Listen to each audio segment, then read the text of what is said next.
Bonjour à tous. Chaque maladie a ses symptômes et nous sommes bien placés pour le savoir avec le fameux Covid-19. Mais savez-vous qu'il en est de même pour les maladies relationnelles? Eh bien, ce que je propose aujourd'hui, c'est justement d'en identifier les symptômes avec le jeu du Dr Knock. Alors, vous me direz, c'est quoi? C'est tout simplement un autodiagnostic que j'ai créé en mode ludique et décalé pour vous permettre de prendre le pouls de vos relations professionnelles, qu'il s'agisse de vos clients, vos collègues ou de vos collaborateurs, et surtout de mieux gérer et prévenir ces fameuses maladies relationnelles que sont les tensions et les conflits. Alors, plutôt que de parler, autant découvrir, et pour ça, je me mets un petit peu en retrait pour vous permettre de mieux lire. Voilà, donc vous voyez ce smiley, il a l'air heureux et on le sait comment? On le sait en justement le regardant, mais aussi parce que quand il y a un diagnostic à faire, qu'est-ce que fait un médecin? Il demande effectivement un certain nombre d'informations et l'une des premières informations, c'est les ressentis. Donc je vous invite, si vous voulez savoir où vous en êtes au niveau, de vos relations, à revenir vers vous et écouter vos fameux ressentis. Vos ressentis, ce sont des ressentis physiques, ce sont des sensations, ce sont aussi des émotions. Toute information est utile et vous permettra de progresser dans la connaissance de vous-même et des autres. Et en plus, de permettre d'analyser vos symptômes. Alors, revenons à notre smiley. Ce smiley-là, justement, il est, pour reprendre la fameuse maxime du Dr Knock, dans sa chatouille. Ça vous chatouille et quand c'est le cas pour vous, eh bien, vous ressentez des émotions et des sensations agréables, comme du bien-être, du contentement, de la joie, de l'enthousiasme. Sauf, bien évidemment, si vous avez le rire du pendu et dans ce cas, vigilance. En revanche, si ça gratouille, et effectivement, on voit tout de suite la différence à travers le non-verbal, hein, nos smileys sont nettement plus perplexes, on dira, eh bien, c'est que, effectivement, officiellement, il n'y a pas de problème, mais au fond de vous, c'est différent. Vous commencez à ressentir des sensations plus diffuses ou désagréables, comme un début d'agacement ou d'inquiétude peut-être.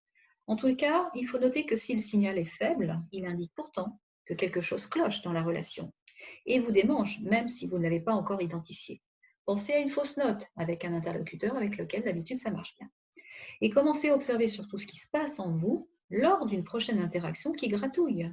Pourquoi? Eh bien parce que là, vous êtes déjà dans le stade des problèmes potentiels et des petits irritants. Et si vous ne les écoutez pas, vous ne risquez pas de pouvoir les utiliser intelligemment. Alors, après, ça vous chatouille ou ça vous gratouille, passons justement dans le crescendo émotionnel. Et là, ça grince. Donc, vigilance. Il est temps de s'interroger sur le pourquoi des symptômes. Vous voyez bien que mon smiley a changé nettement d'attitude. Alors, peut-être que vous avez la gorge nouée ou qu'en tous les cas, vous vous sentez partagé. Vous aimeriez même éviter la personne car vous n'osez pas dire les choses. Et c'est là qu'il va falloir justement chercher les symptômes pour les trouver. Cherchez quel est l'a priori, quel est le besoin non satisfait, quelle est la valeur attaquée ou bafouée, ou le comportement ou l'attitude chez l'autre qui crée chez vous de l'inconfort et cette fameuse dissonance interne. Car là, effectivement, on est dans le stade des désaccords non exprimés, des incompréhensions et tensions, et effectivement, il y a déjà péril à la demeure. Alors, si on passe à sa coince, c'est effectivement que là, c'est trop tard. La tension interne s'est transformée en tension externe, voire en conflit ouvert et déclaré. Et quand vous regardez le smiley, vous voyez bien qu'on est dans la graduation extrême de l'intensité émotionnelle, puisque là, on est au stade de la colère, des tensions exacerbées et des conflits. La relation, du coup, est rompue, vous ne supportez plus la personne et vous refusez même de lui parler. Ça va être beaucoup plus compliqué de remédier à la situation et de rétablir la relation.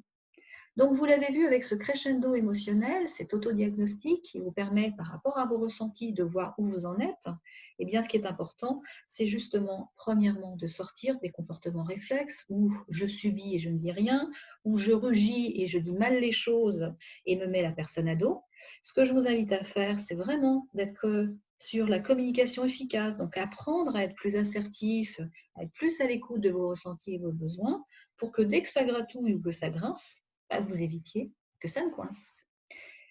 J'espère que cette animation vous a plu, qu'elle va vous permettre effectivement de reconsidérer vos relations dans les jours qui viennent. Et c'était Marie Jouot, coach et formatrice en efficacité relationnelle et comportementale.